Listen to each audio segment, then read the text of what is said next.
Kenapa dia bikin vaksin untuk dunia, kenapa rakyat kita yang dipakai untuk uji coba? Dan saya pun pernah tertipu oleh WHO. Jangan percaya sepenuhnya, WHO itu bukan Tuhan kita, bukan siapa-siapa kita. Angka-angkanya WHO juga jangan terlalu diikutin. Kadang benar, kadang tidak. Tapi orang TBC laten itu tidak akan menderita dan tidak akan menular. Lah ngapain divaksin? Tetapi tak seorang pun bisa mengatakan aman. Apakah vaksin itu aman untuk orang Indonesia setelah 10 tahun lagi? Atau setelah 5 tahun kemudian? Sudah mulai merayu-merayu. No, saya tetap, karena saya tahu itu berbahaya untuk rakyat saya. Kalau nggak berbahaya sekarang, mungkin berbahaya nanti-nantinya. Nah, saya tolak sampai saya lengser.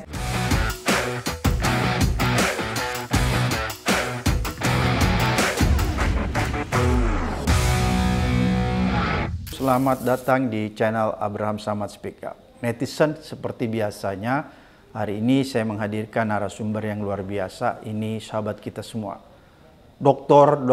Siti Fadila Supari, SPJP Konsultan.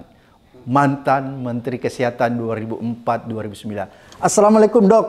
Waalaikumsalam. Sehat, Dok? Wah, udah bersih-bersih nih, Dr. Fadila. Berarti udah sehat ya, Dok ya? Ya. Tapi negara kita masih dalam keadaan ya tidak menentu, kira-kira begitu, Dok ya. Iya. Dan ada kejadian yang cukup menghebohkan sebenarnya, Dok ya. Kalau kita lihat di dunia kesehatan kita ada gonjang-ganjing, dokter-dokter memprotes kebijakan Menkes, sampai Menkesnya minta dicopot dan lain-lain sebagainya. Itu belum selesai, muncul lagi peristiwa yang cukup mengagetkan kita ketika kemarin Bill Gates datang ke Indonesia, berkunjung ketemu Pak Prabowo, dan setelah pertemuan itu mulai muncul nih, Dok, wacana Indonesia akan ambil bagian dalam uji coba fase ketiga vaksin TBC yang didanai oleh Bill Gates. Uji coba pertama dan keduanya sudah dilakukan, Dok. Konon kabarnya di Afrika. Menurut dokter nih, sebagai mantan Menteri Kesehatan yang banyak bersuara nih tentang uji coba vaksin kemarin, mulai dari COVID itu kan dokter selalu punya pendapat yang agak berbeda. Apa yang sedang terjadi nih? Iya. Atau apa yang akan terjadi? Ya, saya saja shock sekali ketika saya melihat televisi. Kebetulan saya melihat ketika Bill Gates datang, yang tadinya di dalam berita, Bill Gates itu datang akan membantu MBG, makan bergizi gratis. Jadi apa ya yang mau dibantu? Saya itu membayangkan dia mau membantu makanan atau apa. Jadi bayangan dokter Bill Gates akan datang bawa duit banyak nih. Tiba-tiba presiden, menurut saya, presiden terfeta kompli.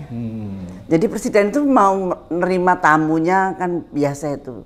Tapi itu ternyata diekspos dengan sangat luar biasa, dan dia menerima tamu, dan kemudian dia mengatakan loh dari mulut presiden bahwa Bill Gates mengembangkan vaksin TBC untuk dunia.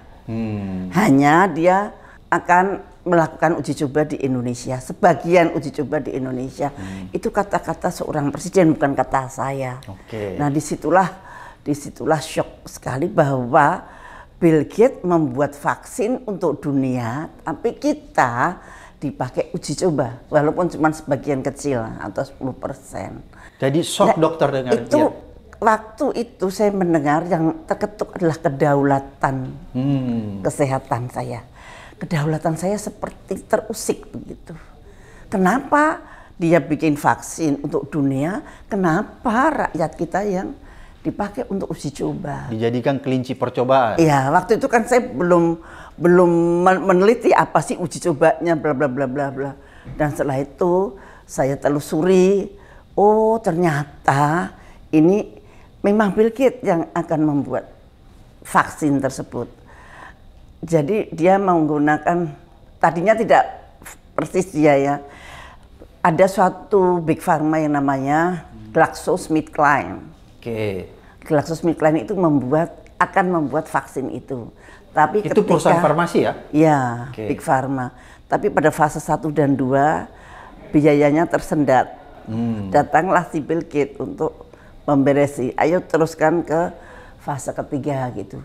Walaupun di fase 1 dan 2 Bill Gates juga sudah involve, tapi karena tersendat ya maka fase 3 ini nampaknya suportifnya itu dari Bill Gates. Jadi sehingga dibilang vaksin Bill Gates, sampai sekarang dibilang vaksin Bill Gates. Walaupun istana baru saja mendeklarasikan bahwa diresmikan mulainya penelitian atau uji coba vaksin Bill Gates gitu.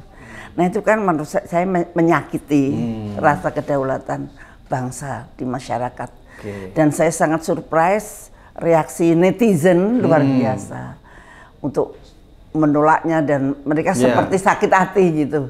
Nah itu saya merenung dan saya antara senang bahwa rakyat sudah mulai waspada, mulai pintar, mulai paham, tapi juga sedih bahwa ini kok dari presiden gitu. Yang dulu, Dok, apakah netizen ini atau rakyat ya yang mulai cemas, mulai menolak, jadi menimbulkan pro kontra nih di tengah-tengah masyarakat? Apakah ini menurut Ibu Dokter memang ada sesuatu sehingga menimbulkan polemik? Kan begini, kalau nggak ada sesuatu, Dok, itu kan tidak akan menimbulkan polemik. Pasti orang menerima dengan lapang dada. Ya, betul. Rakyat itu sedang dalam bertanya-tanya. Sebetulnya kita ini mau dibawa kemana gitu. Dan sebetulnya masyarakat itu sudah berharap banyak pada Pak Prabowo gitu. Bahwa Pak Prabowo itu berkali-kali bilang kita tidak akan tunduk dengan orang asing, kita tidak akan tunduk dengan orang asing. Kok tiba-tiba dia menerima seolah-olah mengendorse uji coba tersebut. Nah ini menyakitkan hati rakyat. Menurut saya belum tentu betul. Nah, harapan yang tadinya besar langsung surut. Aduh, kok orang asing kok yang bawa kok Pak Prabowo. Padahal sebetulnya kalau Bapak lihat fotonya atau videonya Pak Presiden seperti terfit accompli. Dia baca uji coba gitu, tunduk kok uji coba gitu. Jadi dia sebagai seorang presiden yang menerima tamunya dan dia kaget banget kok uji coba, seperti wajahnya itu seperti itu. Menurut saya masih husnudon dengan Pak Prabowo bahwa Bapak Prabowo terfit accompli gitu. Terfit accompli. Jadi siapa yang memfit accompli? Siapa kira-kira, Dok? Apakah Kementerian Kesehatan? Menurut saya Kementerian Kesehatan. Karena ternyata saya telusuri, nanti Bapak saya kasih datanya, ternyata dari tahun 2022 Menteri Kesehatan telah memohon untuk diikutsertakan dalam uji coba vaksin tuberkulosis. Itu Menteri Kesehatannya siapa, Bu? Ini sama apa sih Budi Pak Budi. Pak Budi ini mungkin ya, dia karena bukan dokter ya? Bukan dokter. Nah, bukan dokter, dia tidak punya sense of kemanusiaan. Dia tidak punya sense of penyakit. Sehingga apa yang didengar dari WHO itulah kayak Qurannya gitu. Ditelan mentah-mentah. Telan mentah-mentah, keluar mentah-mentah gitu. Padahal kalau kita lihat Amerika aja, Trump kan keluar dari WHO. Iya. Dan saya pun pernah tertipu oleh WHO. Jadi saya kalau dengan WHO itu jangan percaya sepenuhnya. WHO itu bukan Tuhan kita, bukan siapa-siapa kita, tapi dia mengurusi tentang kesehatan. Kalau dia punya angka-angka, dia punya ini, ya kita lihat dan kita sesuaikan dengan kemampuan kita gitu. Jangan kita harus ikut WHO. Jadi seharusnya karena kita punya kedaulatan tentang kesehatan kita, kita tidak boleh dipaksa ikut oleh WHO ya. Iya. Harusnya begitu, Dok. Angka-angkanya WHO juga jangan terlalu diikutin. Kadang benar, kadang tidak. Gitu. Nah itu yang sekarang selalu diikutin oleh Pak Menteri ini.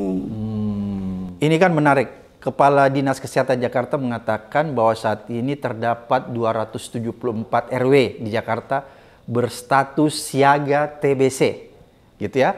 Seolah bukan kebetulan setelah Bill Gates datang nih ke Indonesia dan berencana melakukan uji coba vaksin TBC-nya, sekarang mulai bermunculan nih pemberitaan mengenai kasus TBC. Ini kan seolah-olah sesuatu yang dibuat ya.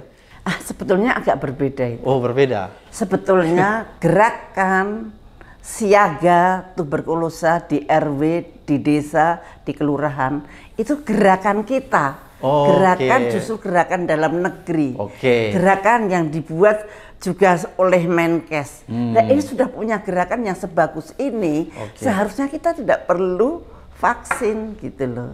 Kalau kita bisa menurunkan angka kesakitan dan angka kematian TBC yang dikatakan kita juara 2 dunia, itu tujuan kita kan. Itu pakai eradikasi. Eradikasi itu mengobati orang yang sudah sakit. Orang yang sudah sakit ini diobatin dengan serius. Pemerintah memberikan obatnya harus ditelan oleh setiap pasien dan biasanya dipelihara oleh ibu-ibu PKK Dasawisma. Itu setiap hari dianterin, ayo diminum, ditungguin. Nah, ibu-ibu Dasawisma tidak takut ketularan karena ibu Dasawisma gizinya bagus. Nah, ini programnya adalah diagnosa dini. Jadi orang-orang didiagnosa dini, kemudian kalau positif maka diberikan obat dan ditungguin oleh dokter, diperiksa oleh dokter terus, dan kemudian kalau ada resistensi obat diganti obat yang lebih bagus. Itu suatu program yang udah dari zaman dahulu saya juga ada, tapi ini ada peningkatan, namanya RW siaga, kelurahan siaga, dan ini justru jawaban untuk menurunkan TBC di Indonesia. Ini programnya Kemenkes loh, saya puji kalau pas bagus. Seharusnya program ini yang diajukan, bukan vaksin. Itu dia. Berarti program siaga ini yang harus dikedepankan kan? Iya. Yang di RW ini asli punya kita. Jadi menurut dokter bahwa sebenarnya kalau program ini berjalan sebagaimana mestinya, nggak perlu vaksin? Nggak perlu. Karena kata tujuannya kan menurunkan angka kesakitan dan kematian tuberkulosa yang 1 juta itu. Kalau yang vaksin itu bukan untuk yang itu. Kalau vaksin yang dicoba ini untuk orang-orang yang berumur 15 sampai 44 dan yang menderita TB laten. TBC laten. Nah, TBC laten itu TBC yang tidak manifest. Jadi Bapak misalkan ketularan, jebret. Nah, itu baksil tuberkulosanya atau mycobacterium ada di dalam tubuh Anda. Tapi pasif, dia tidak bikin penyakit. Nah, itu baksil TBC itu bisa bersembunyi di tubuh kita. Tapi orang TBC laten itu tidak akan menderita dan tidak akan menular. Nah, ngapain divaksin? Nggak perlu ya, Dok ya? Menurut saya nggak perlu. Saya nyari-nyari basic science-nya itu apa. Kok TBC laten disikat supaya TB ini turun, nah itu tidak masuk di akal gitu. Belum ketemu referensinya. Referensinya saya sedang cari-cari. TBC laten itu tidak menular dan tidak manifest pada orangnya. Tidak menular yang penting. Lah sekarang kita dituduh TBC laten itu bisa menularkan kemana-mana. Padahal enggak. Menurut saya, menurut pengetahuan yang dulu saya pelajari, saya kan dokter umum juga diajarin. Saya kan dokter umum dulu. Saya diajarin TB. Kemudian saya jadi dokter puskesmas. Saya 7 tahun jadi dokter puskesmas. Saya ngopeni orang-orang sakit TB. Nah, itu kan saya betul-betul belajar betul. Dan kok vaksin tiba-tiba. Tetapi saya sangat kecewa orang yang ilmuwan itu mengatakan ini adalah inovasi. Lu nggak boleh dong, kalau inovasi harus ada basic biological science-nya yang menghubungkan. Tidak boleh itu kata Bill Gates terus kita terima ikut semua. Dok, ini kan kalau kita lihat ya, vaksin biasanya itu sebelum dilakukan uji coba dilakukan penelitian yang panjang. Ya, penelitian yang panjang untuk bisa memastikan apakah vaksin ini aman. Satu. Kemudian yang kedua, apakah vaksin ini betul-betul bisa mencegah dari penyakit yang dituju? Misalnya kalau dia vaksin TBC, betul-betul dia berguna. Efficacy. Ya. Apakah menurut dokter, vaksin TBC yang versi Bill Gates ini sudah melalui fase penelitian yang cukup panjang yang bisa dipertanggungjawabkan secara ilmu pengetahuan kedokteran? Memang itu sudah diteliti. Fase 1 maupun fase 2. Yang dari binatang pun juga sudah uji coba sama binatang? Sudah. Dan fase 1, fase 2 itu dikerjakan 2B, itu dikerjakan pada 1.700 orang diberi vaksin dan 1.700 orang diberi placebo. Nah, pada penelitian ini kita harus melihat efikasinya.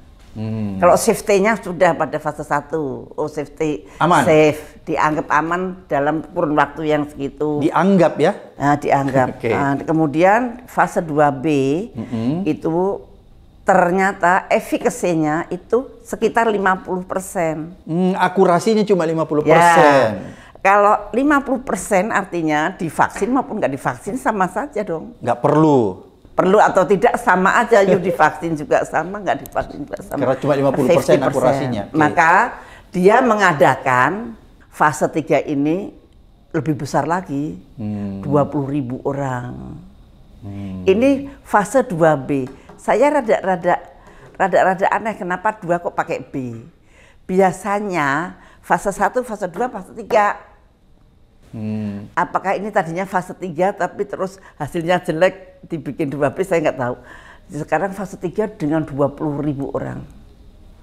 Dengan 20.000 orang itu diharapkan efikasinya lebih dari 50%. Nah, kalau cuma 50% sebetulnya nggak ada alasan untuk diteruskan pada fase 3 ya. Tapi ini diteruskan pada fase 3. Nah, itu dia. Apakah itu aman? Nah, kalau aman menurut cara penelitiannya pasti dibikin aman dong. Nanti mau dijual, pasti aman pada waktu penelitian aman. Sampai 2028 aman. Ini penelitian selesainya tahun 2028. Ini akan aman. Tetapi tak seorang pun bisa mengatakan aman apakah vaksin itu aman untuk orang Indonesia setelah 10 tahun lagi atau setelah 5 tahun kemudian, setelah tahun 2028 misalkan. Tak seorang pun bisa mengatakan itu. Apakah itu pemimpin Badan POM, apakah itu Menteri Kesehatan, apakah itu Presiden pun. Karena kita semua belum tahu efek itu setelah beberapa tahun setelah penelitian selesai. Penelitian hanya 3 tahun. Dan vaksin itu hanya berefek pada 3 tahun. Nah, kita tidak tahu efeknya bagaimana kalau Mycobacterium yang dipakai, penelitian tersebut berasal dari Afrika.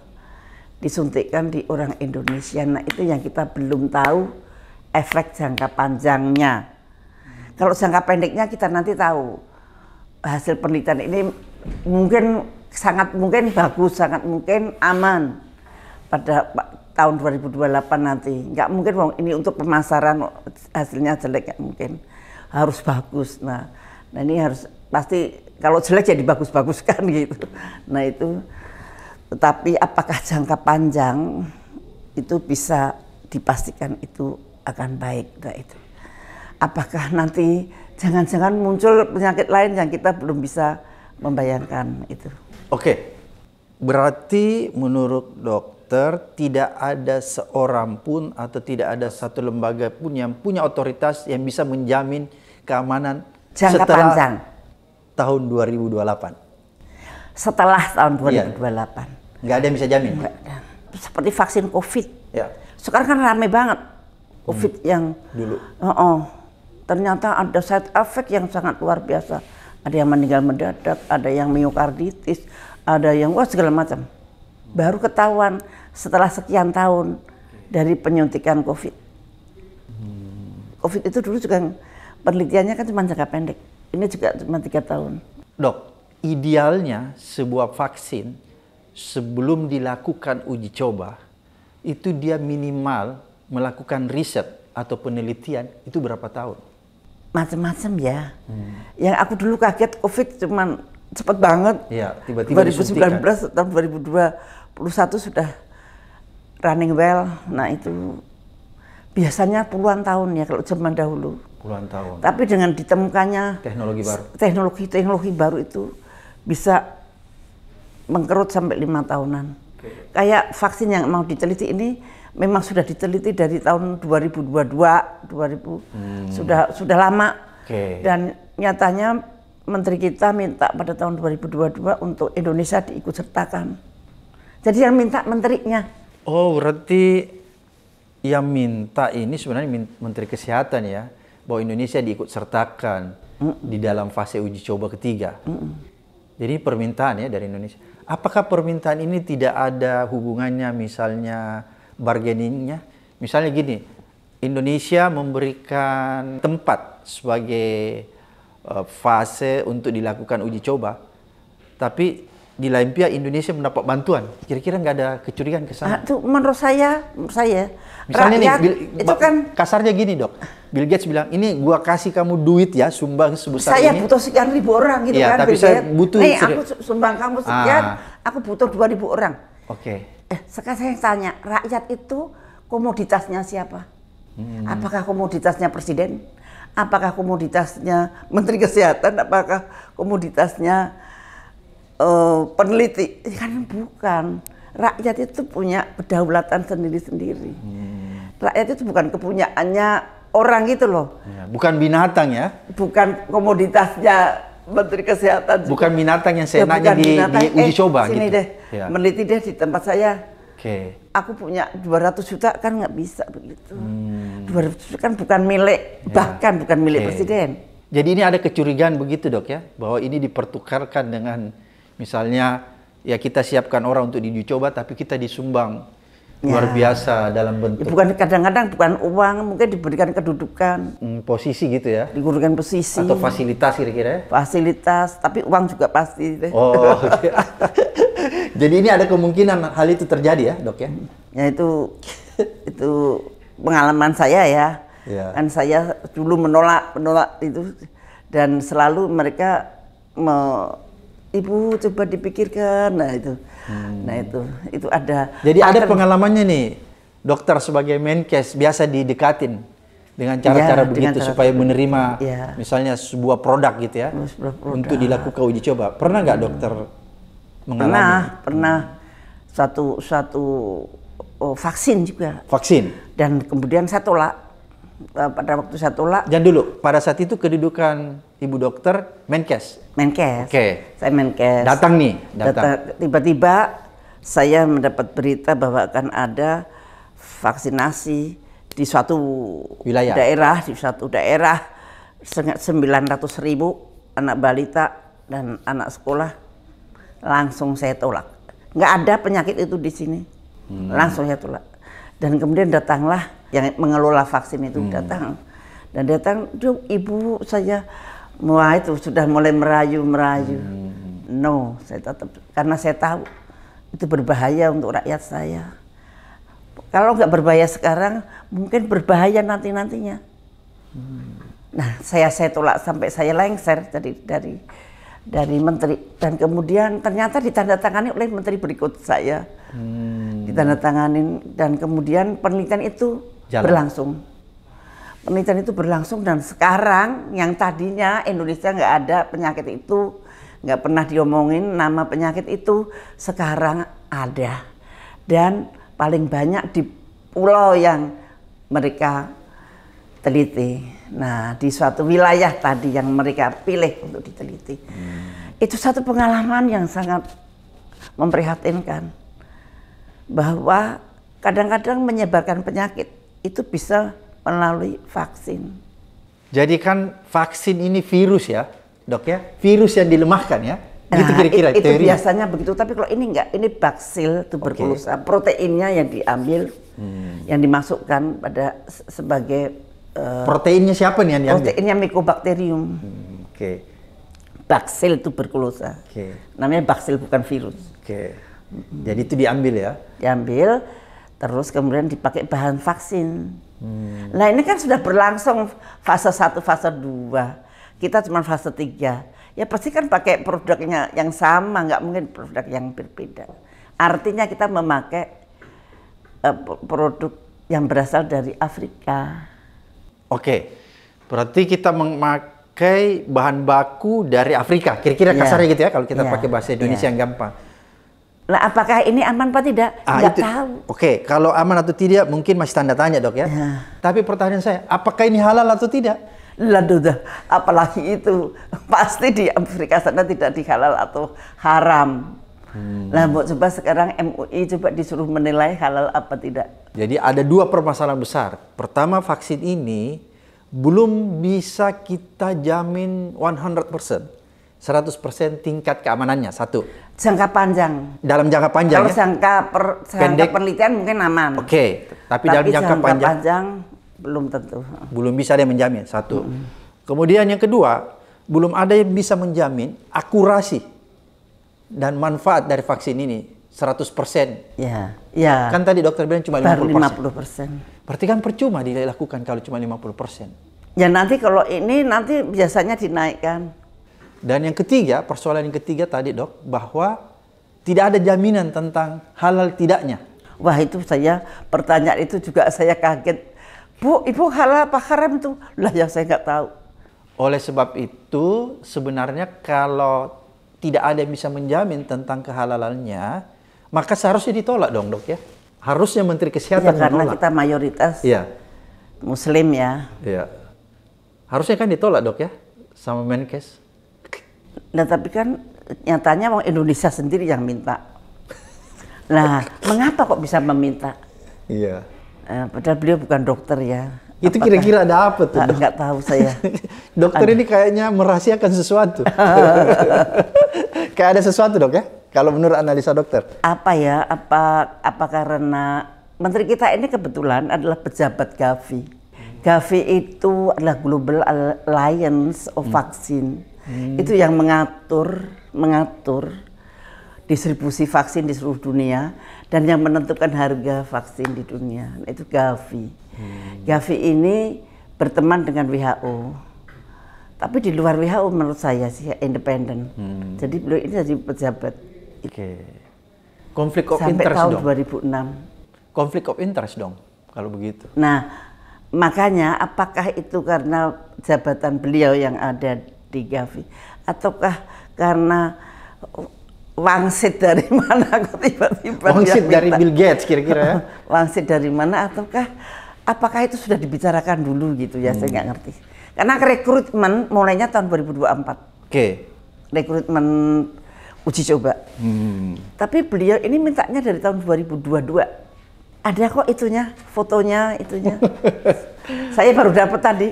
Oh ternyata ini yang minta Indonesia toh. Ini menterinya gitu. Jadi Menteri Kesehatan kita yang kita singkat BGS ya, ini selalu mengeluarkan kebijakan yang kontroversial ya. Termasuk salah satunya kemarin Undang-Undang Kesehatan yang juga menuai pro kontra, pembentukan kolegium ya. Itu juga pro kontra kan. Sekarang masuk lagi nih bahwa beliau yang sebenarnya meminta kepada Bill Gates untuk dilakukan fase 3 di Indonesia uji cobanya, dia meminta ya. Bukan sebenarnya pihak Bill Gates yang meminta ya, tapi dia yang meminta. BGS ini yang meminta ya. Bukan Bill Gates-nya loh yang minta, yang meminta menteri kita. Menteri Kesehatan kan? Ya kan dia menterinya dong. Budi Gunadi Sadikin kan? Kita singkat BGS. Budi Gunadi Sadikin ya. Jadi dia meminta dok ya? Iya. Kalau menurut dokter sebenarnya kan tadi di peta konflik ya sama kelihatannya Pak Prabowo di peta konflik ya karena sepertinya belum terlalu memahami terus tiba-tiba disodorkan kira-kira seperti itu ya? Iya, menurut saya begitu. Oke. Berarti kalau begitu apakah ini kan belum dilaksanakan ya dok? Iya belum. Belum ya? Jadi melefah. Ya belum dilaksanakan. Apakah dengan pertimbangan satu keamanan kan? Kemudian seperti tadi yang dokter katakan bahwa kita harus bicara tentang kedaulatan kesehatan rakyat. Ini kan yang penting ya. Maka seyogyanya vaksin TBC versi Bill Gates ini harus ditolak. Saya tidak di dalam positioning yang nolak apa tidak. Mau sekarang sudah diterima. Jadi kan belum dilakukan uji coba dong. Siapa tahu masih bisa. Ya, ini uji coba. Oke. Ini baru uji coba. Kita tunggu hasil uji cobanya. Kalau cuma 60%. Tapi kan bahaya dok, kalau sudah diuji coba orang disuntikkan masuk. Biasanya kalau sudah diuji coba, biasanya hasilnya bagus, biasanya menjadi legitimasi, kita menjadi pasar. Ya tapi kan misalnya kita menjadi pasar semua harus disuntikin. Walaupun peneliti utamanya mengatakan bahwa hanya untuk umur 15 sampai 44 dan hanya yang menderita TBC laten. Nah, terus saya tanya bagaimana caranya mendiagnosa TBC laten. Oh nanti ada alatnya juga beli dari Bill Gates. Gitu. Jadi kalau begitu saya bisa katakan ini soal bisnis ya. Bisnis, pure bisnis ya. Bisnis ya. Orang sedang mencari keuntungan besar tanpa memperdulikan keamanan orang. Kira-kira seperti itu. Iya betul. Namanya apa ya? Kita menaruh kesehatan di pasar bebas. Itu tidak tepat dok ya? Sebenarnya nggak boleh. Oh, si Trump aja pasar bebas diubrak-abrik. Ya. Bahkan Trump keluar dari WHO ya? Iya, keluar dari WHO. Dan dia tidak mau dengan pasar bebas itu. Jadi mestinya kesehatan itu bukan komoditi dagang. Rakyat bukan komoditi dagang. Nah itu jangan memperdagangkan rakyat gitu. Jangan nyawa rakyat diperdagangkan, kan nggak lucu. Oke, kata-kata dokter ini luar biasa. Jangan memperdagangkan nyawa rakyat ya, untuk kesehatan, untuk kedaulatan kesehatan ya. Ya. Jangan memperdagangkan kedaulatan rakyat lah, jangan memperdagangkan. Kalau nyawa kayaknya sih serem banget. Walaupun ke sana. Dok, kalau begitu saya bisa mengambil sedikit kesimpulan. Kelihatannya dokter sangat khawatir ya dengan vaksin TBC versi Bill Gates ini ya. Iya, terusik ya, bukan sangat khawatir ya. Mudah-mudahan aman. Semua orang, badan pun mengatakan aman. Kemudian orang istana, siapa itu juru bicara istana mengatakan aman. Menteri mengatakan aman. Nanti kalau nggak aman, 3 orang ini kita mesti tuntut. Oh gitu. Tapi insya Allah kalau cuman penelitiannya mungkin aman. Tapi kemudian nanti aplikasinya untuk masyarakat apakah aman apa tidak, tak seorang pun tahu. Nanti kita lihat ke depannya lagi. Tapi itu kan berbahaya dok, kita mengambil posisi gambling kalau begitu. Karena tadi dokter bilang, tidak ada yang bisa menjamin 100% kalau untuk jangka panjangnya itu aman. Itu kan berarti kita berjudi kalau begitu. Artinya kalau kita mau aman, kita batalin dong. Karena kan tidak ada yang bisa menjamin kecuali. Nah mestinya dibikin aturan. Kalau akan ada kerjasama dengan asing, kerjasama dengan luar negeri, mau dibicarakan di DPR dulu. Kan DPR itu perwakilan rakyat. Nah, misalkan tuh rakyat ada di mana itu ya mestinya di DPR itu kan. Nah, mesti dibicarakan di situ atau gimana? Saya nggak ngerti bayangan saya. Apakah Menteri Kesehatan sedemikian powerful untuk menentukan nasib kesehatan bangsa ini gitu ya. Padahal dia bukan dokter, itu ngeri banget.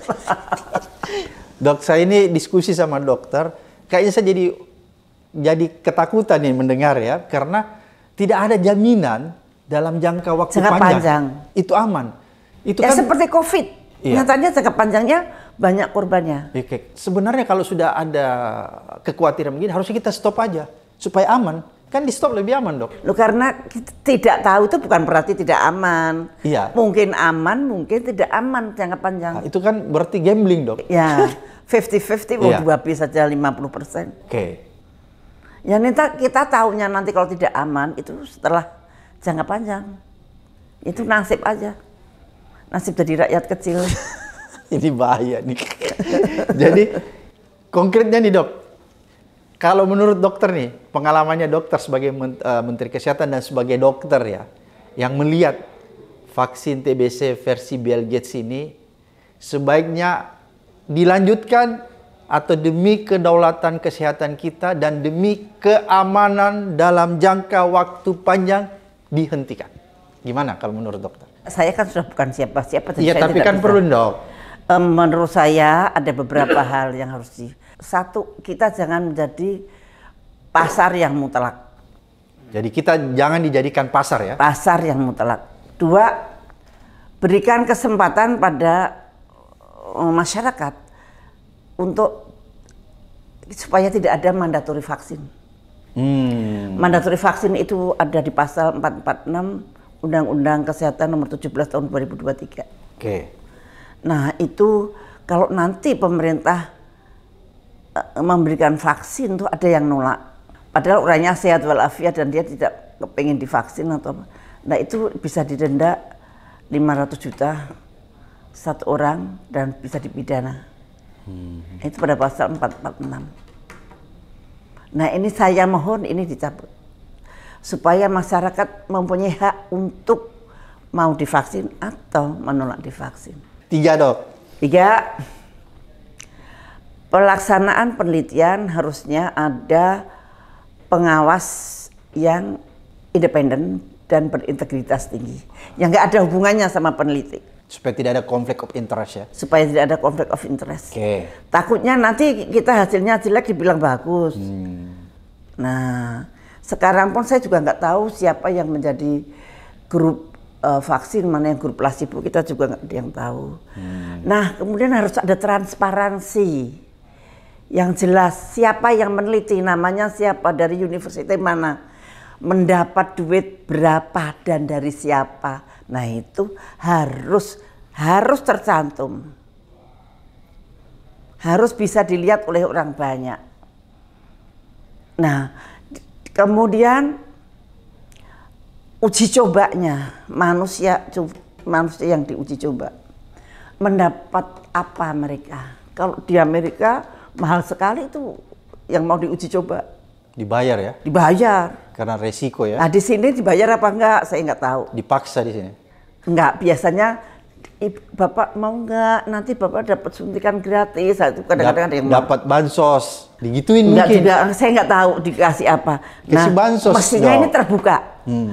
Bahwa saya meneliti, ini ada 1.000 orang, saya kasih vaksin 1.000 orang placebo, masing-masing saya berikan kompensasi sekian juta rupiah dalam, dia kan dalam 3 tahun, 3 tahun setiap bulan jadi segini.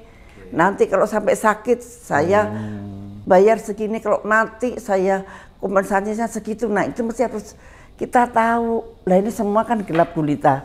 Harusnya ada asuransi ya? Ya, itu mesti harus jelas. Ya. Berarti menurut dokter yang kita persoalkan ini, karena ini sudah deal, kita nggak mungkin menarik lagi.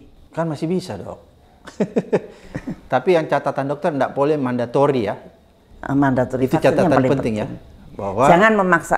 Jangan memaksa. Jadi kalau orang ikhlas nggak ada masalah. Kalau dia mau divaksin dan dia ikhlas nggak masalah. Tapi kalau orang tidak mau dan orang keberatan divaksin, tidak boleh dipaksa dan tidak boleh dikenai sanksi hukuman, gitu ya. Jangan dihukum, jangan didenda, gitu. Sesuai dengan Undang-Undang Kesehatan. Nah, itu ada di Undang-Undang Kesehatan pasal 44. Makanya dulu Undang-Undang Kesehatan itu ditolak, dok, kan? Sebenarnya. Iya, tapi jalan terus itu ada PP-nya sekali. Oke. Gimana itu, dok? Penutup nih, dok. Apa catatan penting dari kejadian ini? Saya terima kasih pada masyarakat yang ternyata sekarang sudah pada paham tentang kejahatan kesehatan di dunia, dan mereka sangat. Jadi ini kayak kejahatan ini, dok ya? Kejahatan kesehatan. Karena tidak tahu, masyarakat tidak tahu, mereka menjalankan gitu. Seharusnya masyarakat diberitahu dulu. Nah, tapi saya terima kasih banget sekarang pengetahuannya mereka juga sudah tinggi sekali, sampai saya kaget, loh kok bisa begini nih netizen. Nah, itu luar biasa. Dan tetapi jangan takut, dan mudah-mudahan mandatori vaksin kita mohon dicabut oleh Presiden. Mandatori vaksin kita tolak kalau bisa. Nah, caranya gimana kita belum tahu, apakah ke Mahkamah Konstitusi apa kemana. Karena ini sangat berbahaya memaksa masyarakat untuk diberi vaksin. Nah, itu Menteri Kesehatannya kan sudah mengancam, nanti saya kerahkan Satpol PP untuk screening katanya. Kan rakyat pada ketakutan. Luar biasa. Mudah-mudahan ini didengar Pak Presiden Prabowo sehingga kita bisa melihat apa yang sebenarnya yang harus dilaksanakan negara ini untuk melindungi segenap tumpah darahnya. Sampai ketemu di episode berikutnya di Abraham Samad Speak.